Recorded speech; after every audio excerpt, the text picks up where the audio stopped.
Assalamualaikum warahmatullahi wabarakatuh. Alhamdulillah hari ini bertepatan dengan hari ke-26 Ramadan dan sempena 10 hari hari terakhir ya Ramadan. Page Lahazon mengadakan sesi khas ceramah parenting dengan Ustazah Elina Sopende pada Jakarta. Sekilas pengalaman beliau ini banyak sekali. Kebetulan beliau juga pernah tinggal di Kuala Lumpur ya, lumayan lama. Sebelum itu beliau juga pernah di Rusia selama 5 tahun, kemudian di Kuala Lumpur, dan sekarang kembali di Jakarta, aktif ceramah-ceramah parenting juga ya, Ustazah Elin. Kemudian beliau pun ada menuliskan beberapa buku, diantaranya ada Jilbab Traveler, kemudian Ramadan di 5 Benua, Storytelling for Your Life, kemudian yang terakhir nih Ya Bunaya ya, berhikmat untuk buah hati. Untuk pengalaman dakwah luar negeri pun masih juga apalagi sekarang cara online-nya boleh ceramah pergi kemana-mana ya, Ustazah. Sebelum itu pernah pergi ke Hong Kong, diundang ke Korea Selatan, Taiwan, kemudian di Moskow juga pernah ya. Jadi untuk hari ini tajuk yang akan kami fungsikan adalah mendidik anak untuk beribadah. Karena untuk kita tahu untuk zaman sekarang anak-anak sangat lain untuk perkembangan, memang kita kena jaga untuk berkomunikasi pun caranya lain dengan cara kita dulu ya, Ustazah. Kita berikan sekarang waktunya pada Ustazah langsung ya. Silakan Ustazah. Bismillahirrahmanirrahim. Assalamualaikum warahmatullahi wabarakatuh. Alhamdulillah,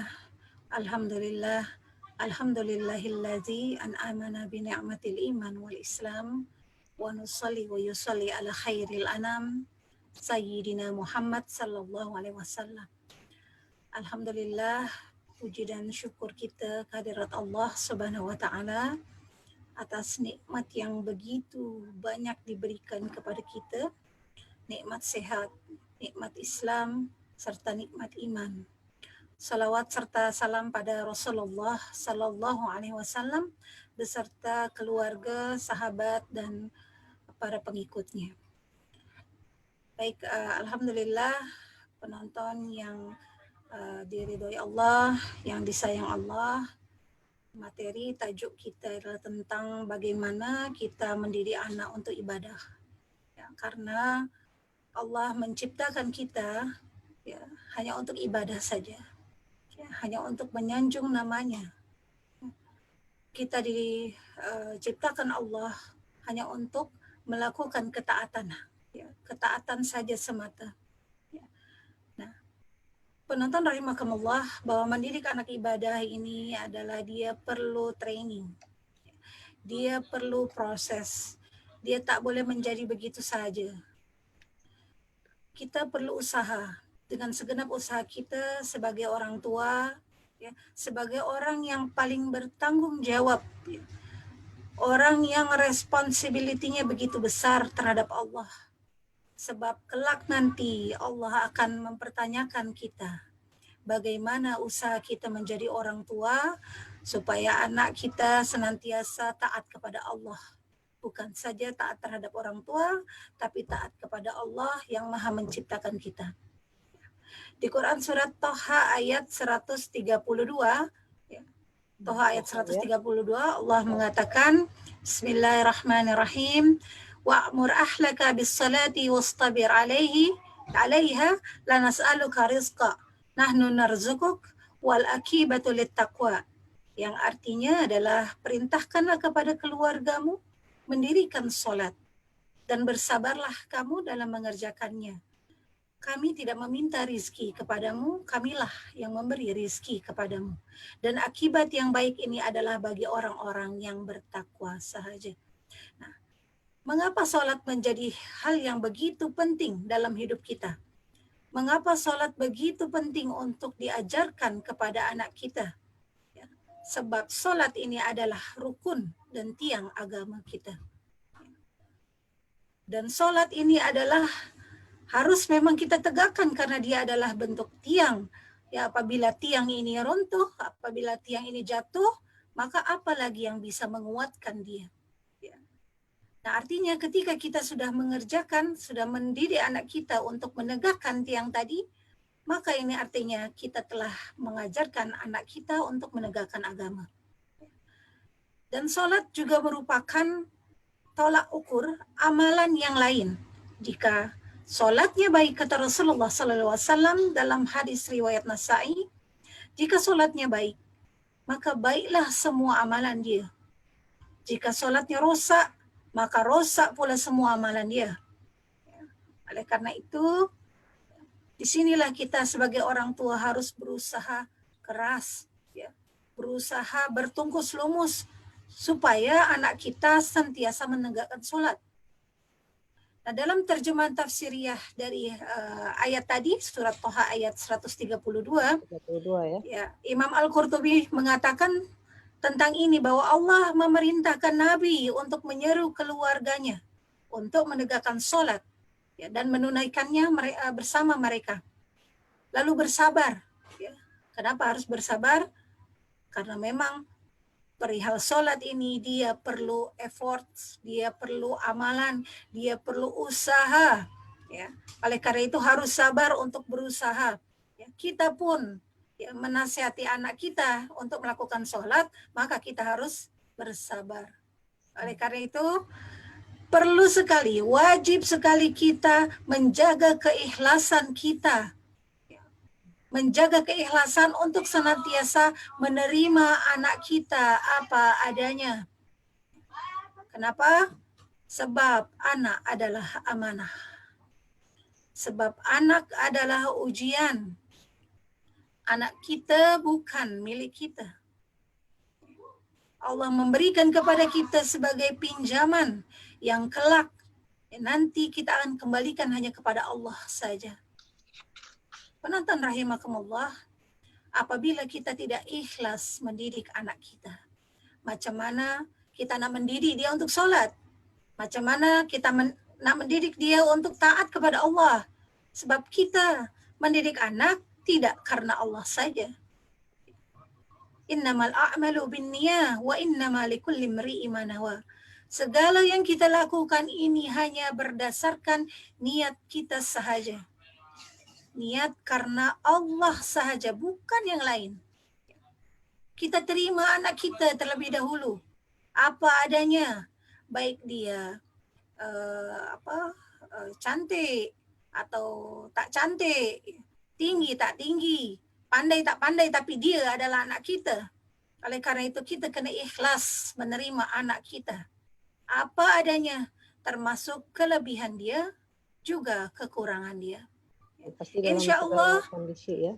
Jika awal kita ikhlas mendidik anak, apapun halang rintangan yang ada di depan kita, insya Allah kita bisa lalui.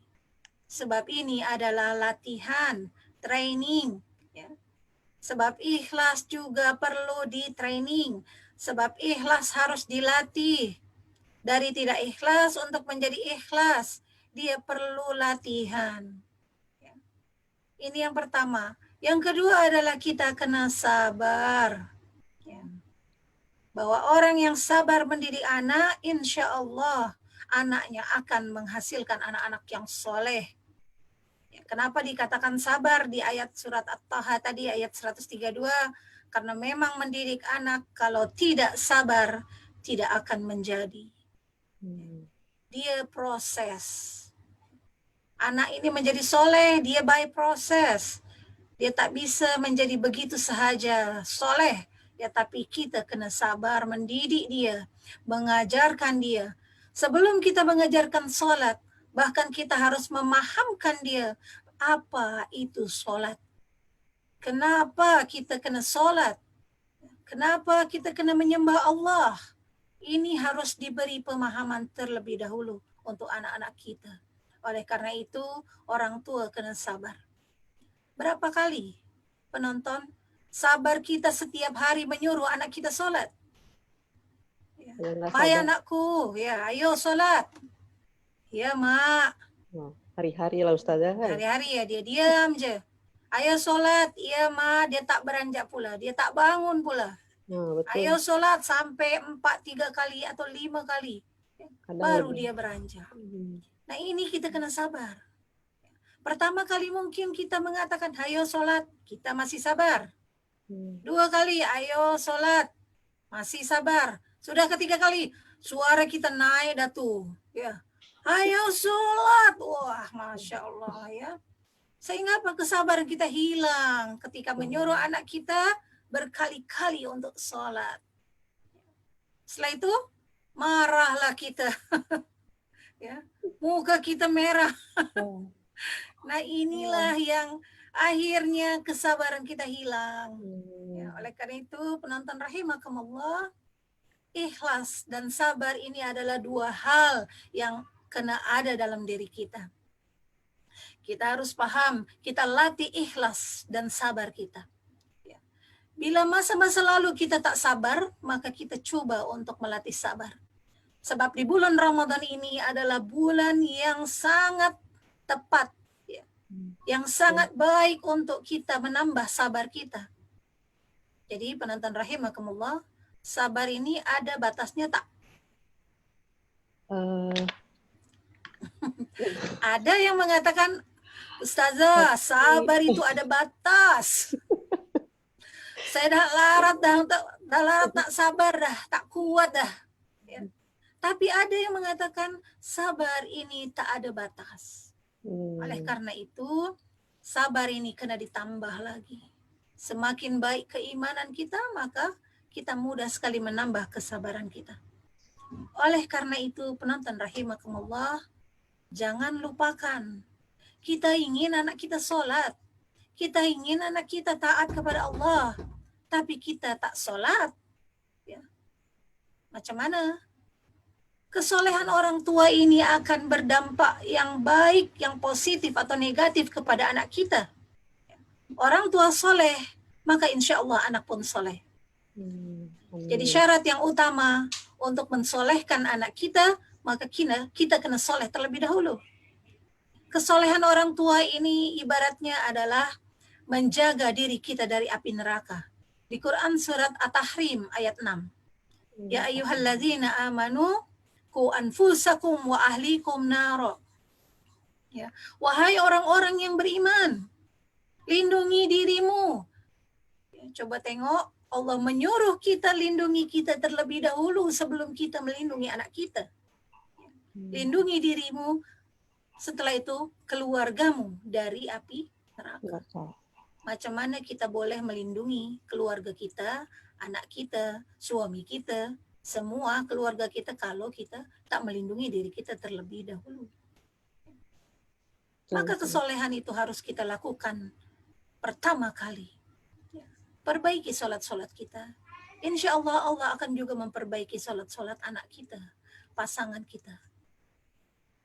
Maka ikhlas dan sabar ini adalah 2 hal yang harus kita miliki.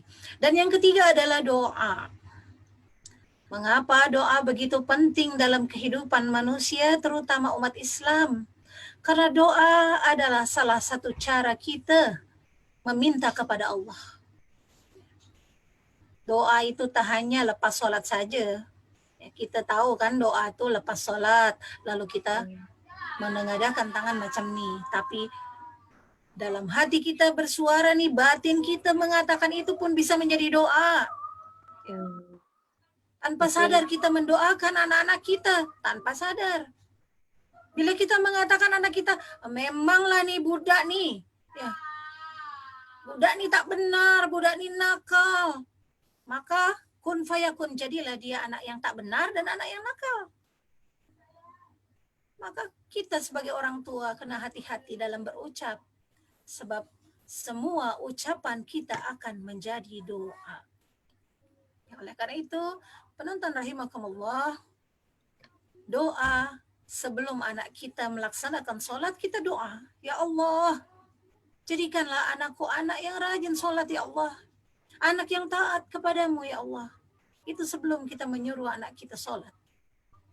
Kita doakan ya Allah, lembutkanlah hati anak-anakku ya Allah.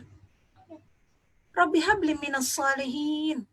Rabbana hablana min azwajina wa zurriyatina qurrata a'yun waj'alna lil muttaqina imaman. Kita doakan anak kita terlebih dahulu. Karena itu 3 tadi hal yang begitu penting sebelum kita menyuruh anak kita sholat. Ikhlas, sabar, dan doa. Nah, berkaitan di Quran surat Toha ayat 132, Imam Al-Qurtubi mengatakan tadi bahwa Allah memerintahkan Nabi untuk menyeru keluarganya menegakkan sholat. Memang seruan ini ditujukan hanya untuk Nabi, tapi secara umum, ya, secara umum ini juga berlaku untuk umat Rasulullah Sallallahu Alaihi Wasallam. Di dalam kitab Al-Jami' Al-Ahkamil. Nah, walaupun menjadi objek perintah untuk keluarga Rasulullah, ya Rasulullah dan keluarganya, maka ini dia otomatis kita juga sebagai hamba, sebagai umat Rasulullah juga kena melakukannya. Penonton rahimakumullah, mengapa sholat menjadi hal yang penting dalam pendidikan anak kita? Sejak dalam kandungan, ya, sejak kita berniat untuk memiliki zuriat, maka kita kena ikhlas, ya, supaya tidak ada gangguan syaitan. Setelah itu kita mendidik anak kita sejak dalam kandungan, kita sentiasa sholat dan berdoa. Dia dengar, walaupun dalam buayan, dalam kandungan. Setelah itu dia lahir, dia pun mendengar. Kita lantunkan azan. Ya. Lalu kita suruh dia, kita nyanyikan lagu-lagu yang bertajuk Islami, dia dengar pula. Lalu suara azan dia dengar pula. Ya. Maka dia rakam semua di kepala dia. Ya, walaupun masih bayi lagi. Setelah itu kita mendidik dia, mulai tumbuh dewasa, mulai paham. Maka ketika menyuruh anak kecil untuk sholat, kita tidak banyak menggunakan cakap. Sebab dia tak paham. Dilatih dari awal itu ya Ustazah ya. Ya, kita kena latih dari awal lagi. Budak-budak kecil tuh dia tak paham kalimat-kalimat yang panjang. Ayo sholat, nanti kalau tak sholat nanti Allah marah, bla bla bla bla bla bla. Dia tak paham. Pelan saja, sedikit saja. Biasa nih perempuan, kalimat dia banyak. Panjang dan banyak pula. Novel kan. Dia pesan dia tak sampai. Jika ingin sampai maka sedikit saja. Ayo nak, sholat. Kita ucapkan terima kasih kepada Allah atas nikmat. Ya, adik nih dah dapat uang dari ibu. Adik dah bisa makan, bisa sekolah. Ya, bisa dapat apa lagi yang dia paham saja. Ya. Jadi sholat adalah tanda terima kasih kita kepada Allah. Tanda syukur kita kepada Allah. Jom kita sholat yuk. Kita beri terima kasih pada Allah dengan sholat. Nah, inilah untuk anak-anak kecil. Setelah itu untuk anak mulai naik remaja ya. Tambah lagi usia maka kita kena tegas. Tapi kita harus ingat bahwa tegas itu bukan marah. Ya. Seringkali kita menasihati anak kita untuk sholat dengan cara marah. Ini tak betul. Sebab sholat ini adalah perkara yang positif, perkara yang baik. Tak mungkin perkara yang baik kita sampaikan dengan cara yang tidak baik. Begitu azan terdengar, jangan sampai anak kita ada di kepala dia, ada di mindset dia, Allahu Akbar, Allahu Akbar. Waktunya mak marah. Jangan sampai seperti itu. Sebab pesan yang kita sampaikan, pesan yang negatif dengan marah. Jadi kita kena sampaikan. Betul. Kita kena sampaikan, kita ajak dia sholat dalam kondisi yang positif.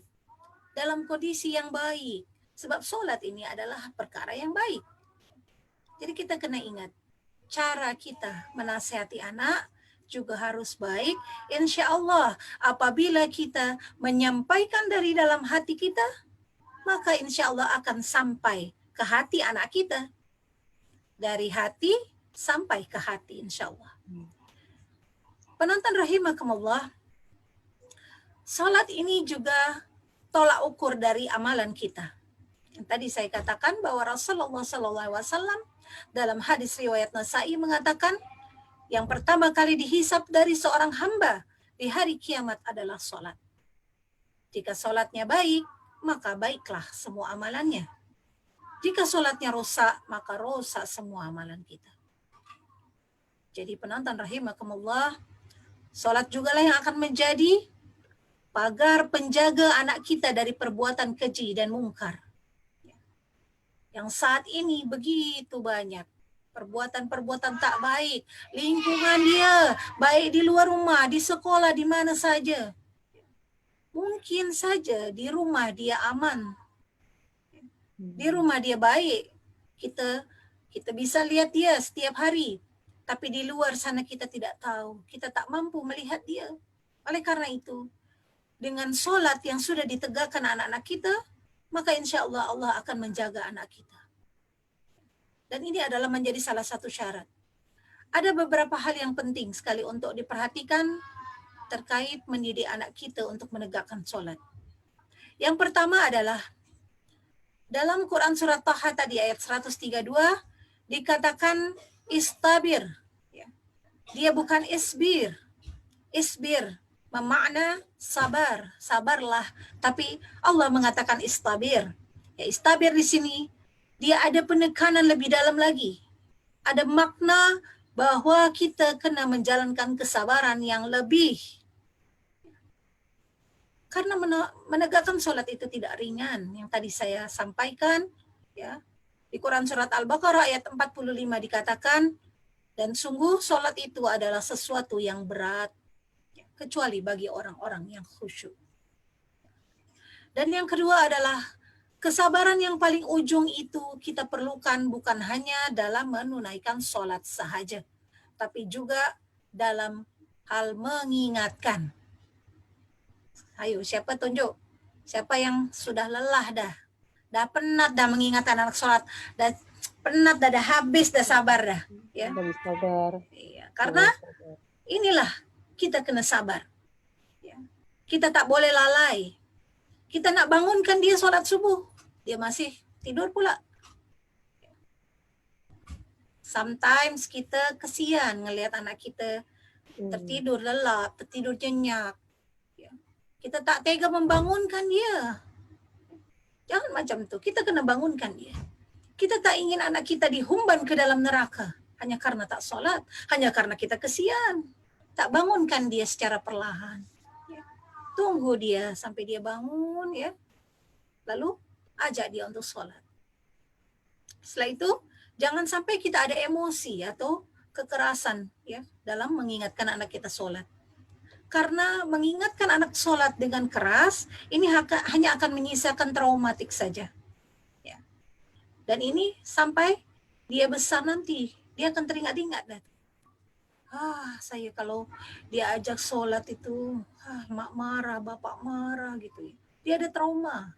Saya katakan tadi, hal yang baik jangan disampaikan dengan cara yang buruk. Karena sholat adalah hal yang baik. Jangan sampai dia membenci sholat. Jangan sampai dia membenci sholat. Dia membenci Islam hanya gara-gara kita, orang tuanya. Yang ketiga adalah Rasulullah mengingatkan kita untuk memukul anak kita umur 10 tahun, ya, usia 10 tahun, jika dia tidak mau sholat, jika dia tidak mau menunaikan sholat. Ya, tetapi ada syarat-syaratnya. Jangan langsung pukul. Ya. Tapi kita kena sampaikan dulu, sampai 3 kali. Ya. Dengan sabar, maksud sabar adalah menyampaikan berkali-kali untuk anak sholat. Ya. Kita tidak boleh memukul yang melukai, tidak boleh di wajah, tidak boleh menggunakan benda-benda yang tajam, tidak boleh memukul anak kecil yang belum akil. Budak-budak kecil itu tak boleh kita pukul. Ya. Makanya ini kena dipukul usia 10 tahun jika dia tidak taat. Ya. Ada syarat ya, tidak boleh memukul lebih dari 10 pukulan. Ini hadis riwayat Bukhari. Ya. Boleh mengingatkan, nah, biasa tuh, Kak Malaysia kan ada rotan ya. Kita tak Ya. buat pukul tuh, just gaya saja, gaya nak memukul ya. Macam tu ya. Action ya, action gitu ya. Tapi jangan dia pukul ya, kecuali usia 10 tahun. Ya. Dan yang keempat adalah ada beberapa marhalah, ada beberapa phase ada beberapa fase dalam poin-poin untuk menyampaikan solat. Ya. Ada marhalah al-hazm. Marhalah al-hazm ini fase ketegasan, kita kena tegas ya. Pada usia anak 10 tahun ke atas itu dia. Ya, masa tawanan kalau Rasulullah katakan masa tawanan 10 tahun itu ya. Lalu ada fase perintah. Ya. Ini dimulai pada usia 7 tahun. Kata Rasulullah SAW, hadis riwayat Ahmad, ya, perintahkanlah anak-anakmu melaksanakan sholat pada usia 7 tahun dan pukullah mereka jika meninggalkan pada usia 10 tahun dan pisahkanlah tempat tidur mereka. Ya, ini fase al-hazm adalah fase tegas. Tegas tidak berarti marah. Tegas, ayo sholat. Saya ngantuk, saya nak tidur, saya nak main, sholat tak? Ayo sholat. Kita kena tegas, kita kena istiqomah, kita kena sabar. Lalu ada fase al-amr, ya, fase perintah, sholat nak? Dah masuk waktu, ayo kita sholat. Jom kita sholat sama-sama. Nah, sebelum memasuki al-hazm dan al-amr ini ada lagi fase ta'lim wa tafhim. Saya katakan tadi di awal bahwa fase ta'lim wa tafhim ini adalah mengajarkan dia, memahamkan dia untuk apa kita solat. Kita suruh dia solat zuhur. Dah solat zuhur dah. Lepas tu masuk pula waktu asar. Ayo solat, jom solat. Solat lagi. Penat lah gitu. Ya, kita kena solat lagi. Ayo nak. Ya. Untuk apa kita solat? Ini adalah cara kita berterima kasih kepada Allah. Solat adalah cara kita bersyukur kepada Allah. Maka cara ta'lim wa tafhim adalah kita kena dudukkan dia, kita kena cakap dengan dia baik-baik, kita kena fahamkan dia sesuai dengan bahasa dia, sesuai dengan usia dia. Jika dah besar, ya kita gunakan percakapan itu bagaikan kawan, ya, bagaikan rekan. Ya. Kita ajak dia berbicara. Kata Rasulullah ada 3 waktu untuk bisa menasihati anak. Ya. Yang pertama adalah pada saat makan. Biasa kita makan sama-sama kat meja tu, maka itulah waktu yang tepat untuk menasihati anak. Ya. Sebab dia makan, dia mendengar, walaupun dia tak cakap tapi dia dengar. Ya. Dalam kondisi dia baiklah ya makan. Yang kedua adalah pada saat dia sakit. Pada saat sakit itu kondisi dia sedang lemah. Dia dengar. Mau tak mau dia dengar. Ya. Sebab dia sakit. Ya. Jangan dimarahi. Ya, nasihat itu bukan marah ya, tapi memberikan pemahaman pada dia. Yang ketiga adalah di dalam kereta. Dalam kendaraan. Di dalam motosikal, basikal, kereta. Maka dia dengar. Ini 3 waktu yang baik untuk menasihati anak. Dalam perjalanan ya Ustazah ya? Betul, dalam perjalanan. Mau tak mau dia dengar. Ya. Kita cakap saja baik-baik. Ya. Yang keenam adalah akan lebih efektif jika sebelum masuk ke fase ta'lim dan tafhim, maka ada fase tahbib. Fase tahbib ini adalah membuat anak kita suka solat. Ya. Bagaimana caranya? Untuk anak kecil-kecil, bolehlah kita memberikan dia hadiah. Boleh. Ayo solat. Siapa rajin solat, mak bagi hadiah. Boleh. Ya, sebab dia masih kecil, dia belum faham lagi. Ya. Siapa nak puasa yang penuh 30 hari, maka kita bagi dia hadiah. Itu masih boleh. Ya, ini dikatakan uslub mumarrasah. Ya. Ya, atau uslub sawab, memberikan hadiah. Ya. Jika ia mau solat. Ya. Dan ini kita lakukan nanti lama-kelamaan dia tak nak lagi hadiah dah. Dia dah paham makna ikhlas. Tapi terbiasa dia solat. Mengenai solat ini, saya ada kisah. Ada seorang orang Indonesia lama tinggal di Rusia, di Moskow. Ya. Dia lupa dengan negaranya, dia lupa dengan agamanya. Ya. Dia memeluk ateis lama di Rusia. Setelah itu dia belajar mengaji, ya, belajar Quran dengan suami saya. Setelah belajar Quran, dia pergi ke Malaysia. Dia pergi ke Kuala Lumpur. Nah, lepas itu di Kuala Lumpur tuh dia mendengar azan. Allahu Akbar, Allahu Akbar. Ya, maka lemaslah tubuh dia. Masuk azan itu ke dalam hati dia. Setelah itu dia teringat masa kecil dia di Sumatera Barat, ya, di Padang sana. Dia teringat, dia berlari-lari untuk mencapai surau itu. Dia berlari-lari untuk sholat dengan teman-temannya. Setelah itu menangislah dia sebuah masjid. Saya lupa dia sampaikan masjid di Kuala Lumpur, ya. Mungkin juga masjid negara, saya lupa.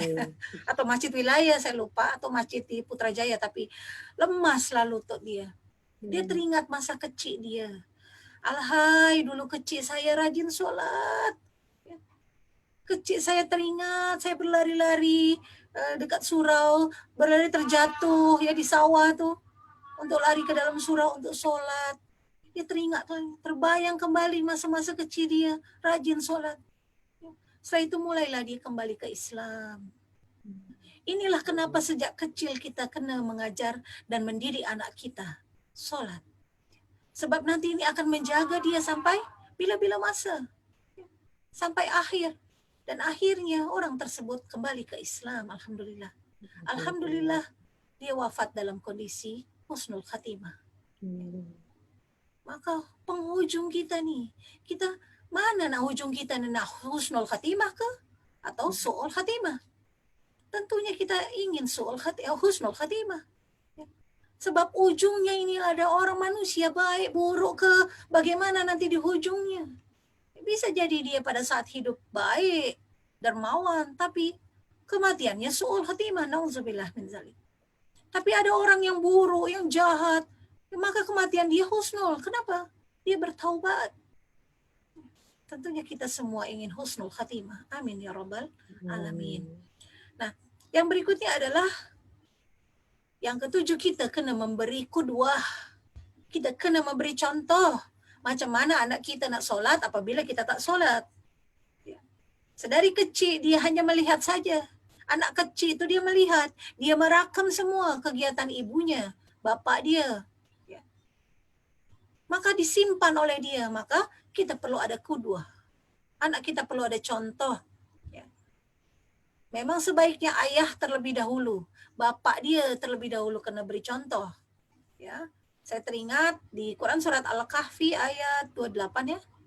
Kalau tak salah. Ya.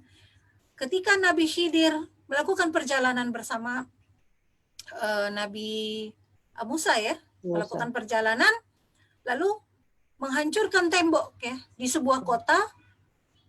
Semua orang bingung kenapa tembok ini dihancurkan. Kata Nabi Khidir, sebab di bawah tembok itu ada harta anak yatim. Kenapa Allah memberikan harta kepada anak yatim? Karena bapaknya adalah orang yang soleh. Jadi penonton rahimakumullah, bapak yang soleh ini adalah jaminan Allah untuk menjaga keturunan kita. Ya, bapak yang soleh ini adalah jaminan untuk menjaga anak-anak kita dari perilaku inhiraf atau salah perilaku, salah bergaul. Ya. Maka Allah akan menjaga. Oleh karena itu, bapaknya yang terlebih dahulu harus bapak yang soleh. Berikutnya adalah, memang kita tahu yang ke-8 nih, kita semua sibuk, bekerja, ya, ada kegiatan di luar, mencari nafkah, maka Allah mengingatkan di surat At-Taha tadi, ayat 132, bahwa kami tidak meminta rizki darimu. Kamilah yang memberi rizki kepadamu, dan kesudahan yang baik adalah bagi orang-orang yang bertakwa. Jangan takut kehilangan rizki kita. Di tengah kesibukan kita, sempatkanlah, berusahalah sekuat tenaga kita untuk sentiasa mengingatkan anak kita solat. Mungkin kita sedang di pejabat, ya, di kantor, atau di tempat lain, tempat kita bekerja, maka teleponlah anak kita. Ingatkan dia untuk solat. Dah sholat belum? Kak, abang, Kak Ngah, gitu ya, sholat. Ingatkan dia. Ya. Mungkin mak tak tengok, mungkin mak tak lihat dia sholat, tapi Allah lihat. Kita kena ingatkan dia. Sholat nak. Mak tak lihat, tapi Allah lihat. Ibu bapa tak lihat, tapi ada Allah lihat. Jadi kita ajarkan anak kita bahwa Allah senantiasa melihat kita. Ya. Yang berikutnya, yang terakhir adalah bagaimanapun keberhasilan kita mendidik generasi kita, generasi penegak sholat, ini adalah taufik dari Allah Subhanahu wa Ta'ala. Ya, maka kita harus berdoa. Ya. Ini adalah rahmat dari Allah. Maka kita harus berdoa, mendoakan anak kita yang tadi saya katakan. Ya, di Quran surat Ibrahim, ya, bahwa Nabi Ibrahim senantiasa mendoakan anak keturunan untuk menjadi anak yang soleh. Rabbi habli minas solihin. Ya, doakan dia. Ya. Tak sedikit banyak kisah yang menyatakan doa orang tua itu memang mampu menyelamatkan anak-anak. Seperti halnya seorang, ini dari Singapura ya, kalau tidak salah, sebab saya pernah menonton di TV3 waktu itu, ada kisah seorang anak, dia seorang gangster. Ya gangster, kita tahu apa yang gangster lakukan, semua kejahatan dia lakukan. Tapi Masya Allah, ibu dia tak pernah henti mendoakan dia. Bahkan ibu dia mengatakan, saya bukan tak tahu anak saya jahat. Saya bukan tak tahu anak saya gangster. Tapi saya tak henti mendoakan dia untuk taubat. Untuk sentiasa menjaga sholat. Sambil menangis dia mengatakan itu. Dan Masya Allah, Allah mengabulkan doa dia. Memang perlu waktu lama. Ya, setelah itu anak dia bertaubat. Dan sekarang Masya Allah, menjadi anak yang baik, menjadi orang yang luar biasa. Nah, kita tentu, kita ingin seperti itu. Bukan ya Allah tak tahu kita sibuk. Bukan ya Allah tak tahu kita penat dalam mendidik anak kita. Tapi jangan pernah lelah kita mendidik anak kita. Sebab apa? Kita tak ingin nanti di penghujungnya, di akhirat, di hari kiamat, kita tak mampu menolong anak kita.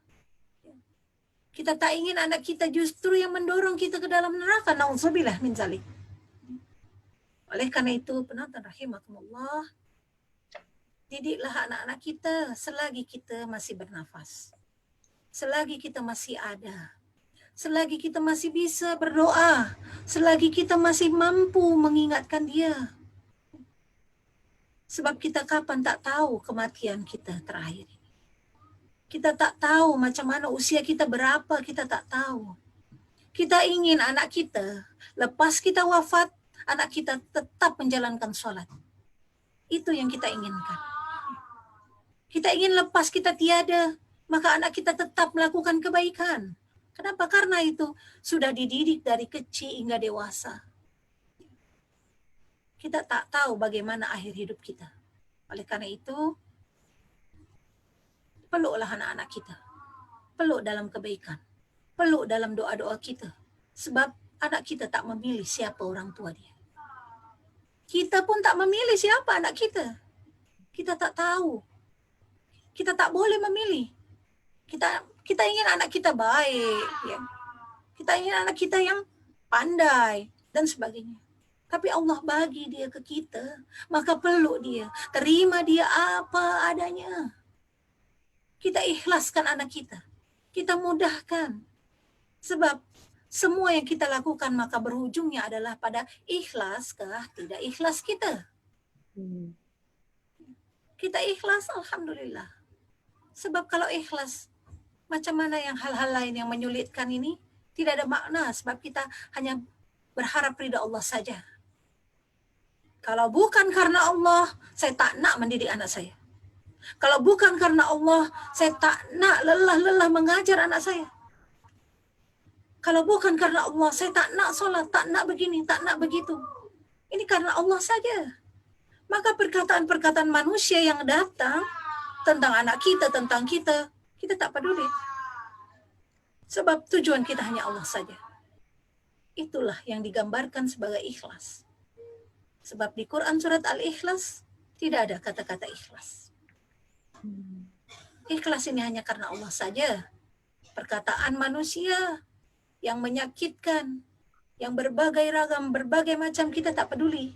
Sebab yang kita pedulikan hanya apa kata Allah saja. Penonton rahimakumullah, terakhir kita menginginkan yang namanya rahmat dari Allah. Kita menginginkan taufik, jangan lupakan. Sebab nanti insya Allah kita masuk surga pun bukan karena amal-amal kita, tapi karena rahmat Allah. Akan tetapi, untuk mendapatkan rahmat Allah, kita kena beramal. Kita tak boleh diam saja, tapi kena beramal. Sebab beramal inilah yang menentukan Allah memberikan rahmat atau tidak. Tapi untuk masuk surga, ini bukan karena amal kita. Sebab kita tak mampu menghitung berapa amal kita. Bila amal kita sedikit pun, jika Allah ridha, jika Allah memberi rahmat, maka kun fayakun, kita masuk ke dalam surga. Dan bila amal kita begitu banyak, kita merasa bahwa amal yang banyak inilah yang akan memasukkan kita ke dalam surga. Tapi ternyata Allah tidak memberi rahmat. Ternyata Allah tidak memberi taufik, nauzubillah min zalik. Maka kita tidak akan mampu bisa masuk ke dalam surga. Penonton rahimakumullah, itulah yang bisa saya sampaikan. Mudah-mudahan kita dimudahkan mendidik anak kita untuk bisa sholat. Sebab ketika nanti kita tua, ini saya udah tua pun ya, kita sudah tua, kita udah tak mampu melakukan apa-apa, kita tak perlu anak-anak yang pandai, kita tak perlu anak-anak yang kaya, kita hanya perlu anak-anak yang peduli kepada kita. Kita hanya perlu anak-anak yang mampu mendoakan kita. Kita hanya perlu anak-anak yang mampu mengangkat keranda jenazah kita. Kita hanya perlu anak-anak yang mampu menyolatkan kita. Kita tak perlu anak-anak yang kaya, yang banyak uang. Kita tak perlu. Tapi kita perlu anak-anak yang berakhlak, yang menjaga sholat, yang baik dengan orang tuanya. Tentunya kita tak ingin itu terjadi apabila anak-anak kita malah tak mampu menyolatkan kita. Nauzubillah min dzalik. Oleh karena itu, mari sama-sama kita mendidik anak kita. Sedari sekarang, kita lakukan taubatan nasuha. Kita minta maaf sama Allah jika kita pernah melakukan kesalahan dalam mendidik anak-anak kita. Sebab kita manusia. Kita pusatnya lalai, kita pusatnya hilaf, alfa, lupa, tak tahu. Itu kita manusia. Oleh karena itu, kita lakukan taubatan nasuha. Kita mulai lagi dari awal untuk senantiasa bersama keluarga saling mengingatkan satu sama lain. Wa tawassaw bis sabr wa tawassaw bis sabil haq. Itu mungkin dari saya, mudah-mudahan ada manfaat. Mohon maaf bila ada salah-salah kata. Mohon maaf bila ada kekeliruan. Saya manusia biasa, yang benar itu hanya dari Allah. Yang salah itu pasti dari saya. Al-haqqu min rabbik fala takunanna minal mumtarin. Wassalamualaikum warahmatullahi wabarakatuh. Waalaikumsalam warahmatullahi wabarakatuh. Alhamdulillah, terima kasih untuk perkongsian ceramah parenting dari Ustazah Elin ya. Jadi untuk secara keseluruhan mengajar anak ibadah ini ada 3 ya Teh. Ustazah, harus kita sebagai orang tua khususnya harus ikhlas, sabar dan berdoa sesuai dengan surat Toha 132. Tapi sabar inilah mungkin yang memang ujian juga untuk sebagai orang tua ya, Ustazah. Memang saya pribadi pun sama kadang habis juga untuk kesabaran. Anak 2 tapi semacam 10 aja Ustaz. Kalau udah pasal sholat nih. Kemudian yang bersabar, ini ada pertanyaan sebetulnya Ustazah. Yang bersabar ini kan katanya ada proses ya. Iya. Maksudnya proses ini ada jangka masa tertentu ke atau ada tahapan-tahapan yang selaku kita orang tua kena buat ke apa-apa? Ya. Ada mungkin ada petua-petua dari Ustazah bagaimana untuk proses bersabar ini? Oke. Dalam proses bersabar, dalam mengingatkan anak kita untuk sholat, memang ada fase dia. Ini kita sendiri yang mampu mengukur berapa lama Kita sendiri yang mampu mengukur. Tapi yang tadi yang perlu diingatkan adalah kita kena sholat terlebih dahulu, kita kena sholat terlebih dahulu, dan setelah itu kita perbaiki anak kita.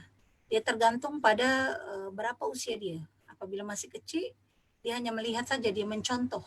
Ya. Lalu kita ajak dia sholat. Walaupun mungkin dia sholat dia tak sempurna, tapi anak-anak kecil itu yang penting dia ada di samping kita, sholat. Ya, sejak bayi pun kan kita boleh mendukung anak kita ya, sambil sholat tuh boleh ya. Itu adalah pendidikan, proses ya. Setelah itu dia melihat kita sholat terus menerus ya, setiap hari sampai dia ikut ya. Maka dia tersibgoh. Tersibgoh ini artinya adalah dia terpengaruh ya. Karena melihat, dia hanya melihat saja ya. Ini pun ada seorang tenaga kerja perempuan Indonesia di Hong Kong ya. Dia menjaga anak majikan dia. Lama-lama setiap hari dia melihat tenaga kerja ini sholat, maka majikan dia anaknya pun ikut sholat. Ini proses ya, di awal. Lalu lepas itu dia besar sikit, maka kita kena ajarkan dia makna apa itu sholat. Ya. Ini proses sabar adalah kita sabar bagi tahu dia tentang sholat. Ya.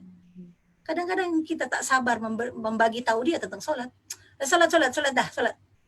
Salat apa bu? Ya apalah. Ya dengarlah itu. Dah asar ke apa? Salat. Kita tak nak menjelaskan. Ya. Fase tafhim tadi kita tak nak memberi pemahaman. Ini proses. Ini kena sabar. Adik solat sekarang. Solat apa mak? Ini asar. Tadi dah solat dah. Tadi zuhur. Kita kena solat asar. Berapa rakaat? 4. Pandai. Kita kena beri pemahaman dia. Ini sabar. Apabila kita lelah, kita penat, dah lelah dah.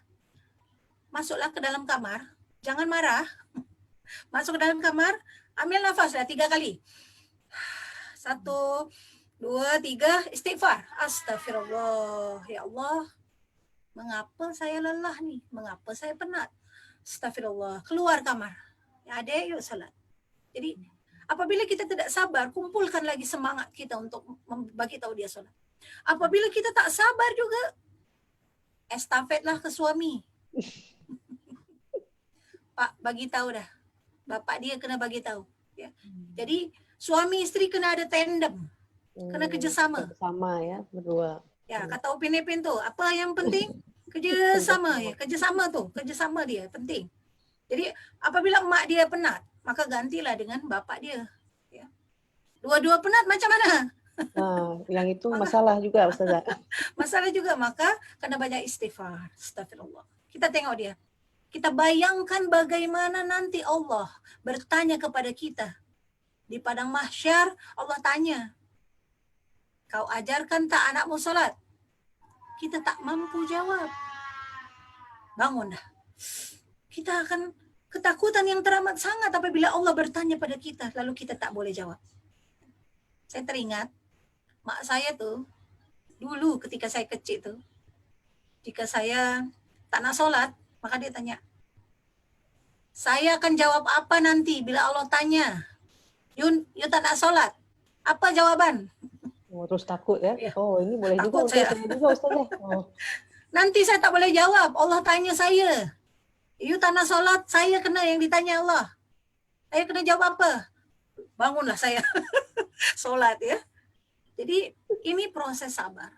Ada proses dia. Ya. Tambah lagi sabar dia. Tambah lagi. Ya. Oleh karena itu, bab ikhlas mendidik anak. Supaya ketika kita penat, Allah tambah lagi. Allah bantu. Ya. Kita tak boleh 24 jam tengok anak kita macam security ya. CCTV ya. Macam CCTV kita tak boleh ya. Sebab kita manusia biasa. Nanti Allah penuhi yang masa-masa yang tak ada tu, yang kita tak mampu tengok dia. Allah jaga itu. Saya dah buktikan tu. Insya Allah.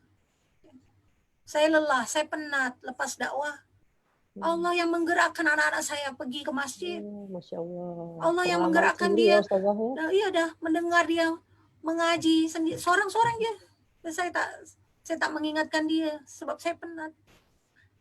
Ada masa-masa yang kita lengah, kita lalai ini Allah ada. Allah ikut campur itu. Allah gerakan hati dia. Nah ini kita ingin begitu sebab kita manusia, ada penatnya. Mungkin seperti itu. Kemudian tadi ada beberapa fase untuk mengajarkan sholat tadi ya, untuk tafhim, fase tafhim, ya? memahamkan, ya. Lalu ada fase tahbib. Tahbib itu kita boleh memberikan reward, kita boleh memberikan hadiah kepada anak kita kecil, masih kecil. Sebab ini mak bapak kena tahu bahwa anak itu, pendidik anak kita harus memberikan hope, harapan. Hope itu harapan. Jadi kenapa kita harus sholat? Nanti ujung sholat itu adalah kita kena masuk surga. Ada hope.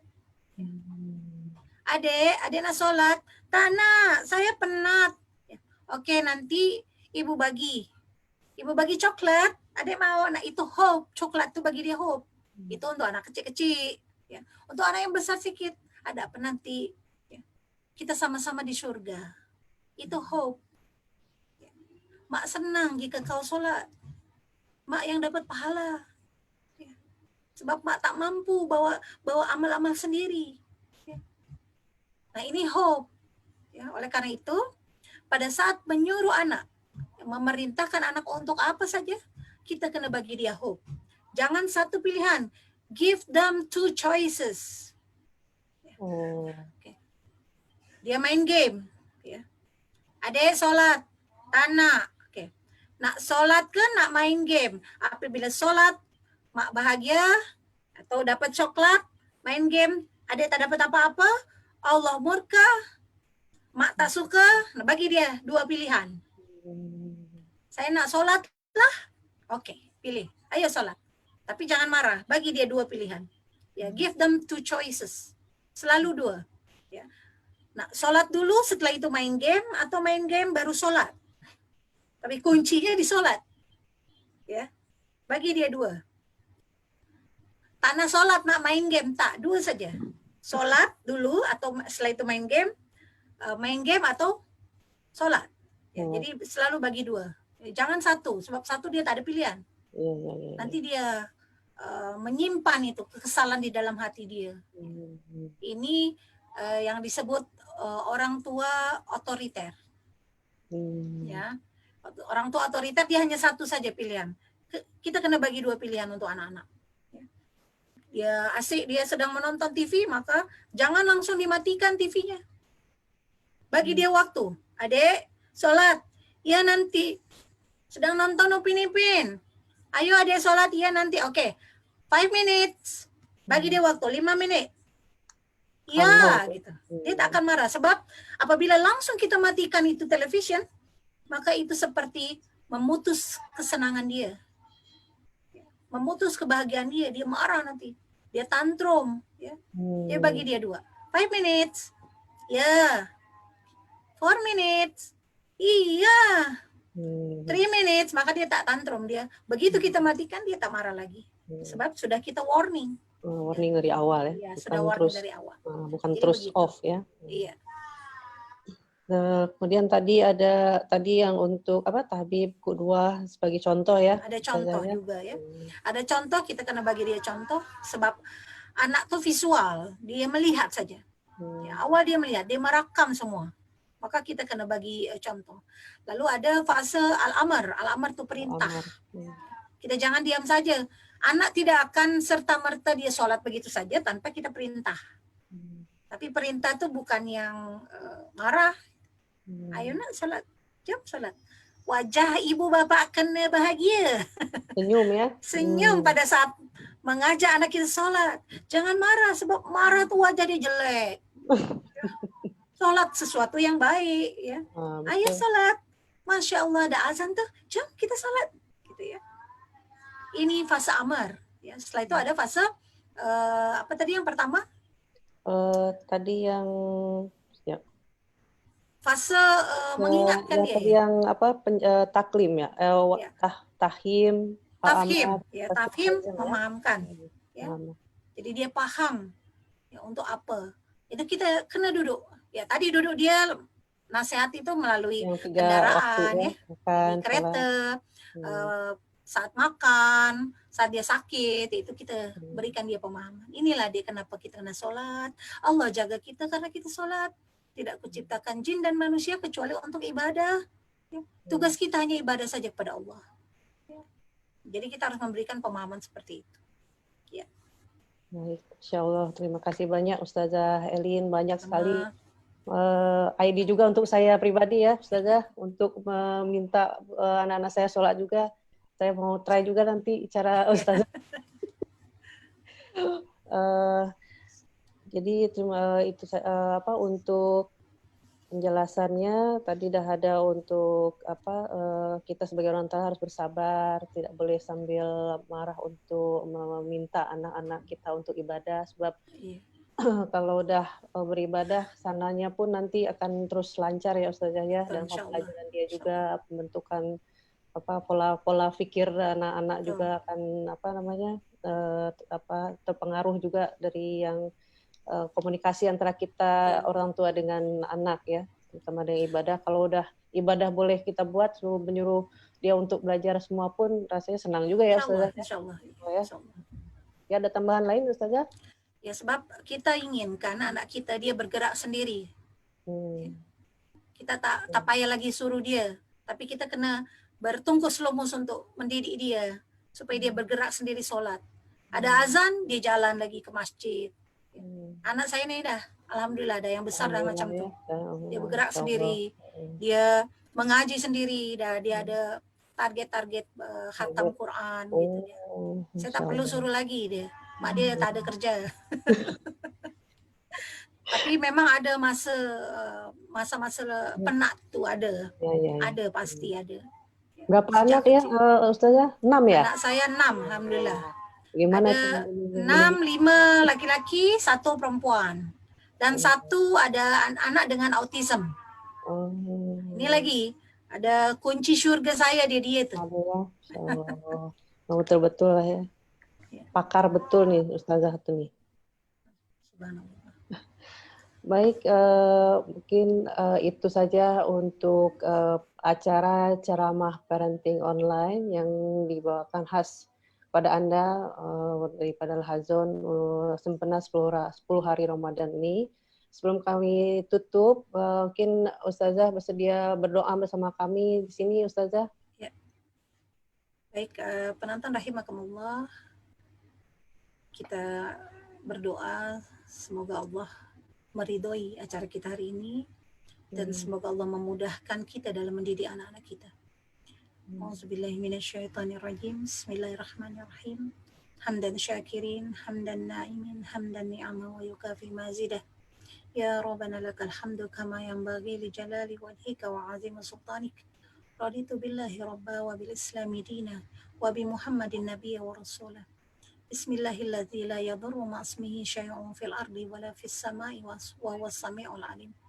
Rabbana hab lana min azwajina wa dzurriyyatina qurrata a'yun waj'alna lil muttaqina imaman. Rabbi ighfir lana wa li walidina warhamhuma kama rabbawna shighara. Rabbi habli minas salihin. Rabbi habli minas salihin. Rabbi habli minas salihin. Rabbana zalamna anfusana wa illam taghfir lana wa tarhamna lanakunanna minal khasirin. Rabbana la tuzigh qulubana ba'da idh hadaitana wa hab lana min ladunka rahmah innaka antal wahhab. Rabbana atina fid dunya hasanah wa fil akhirati hasanah wa qina azabannar wa qina azabannar wa qina azabannar. Subhanaka rabbika rabbil izzati amma yasifun wa salamun ala mursalin walhamdulillahi rabbil alamin.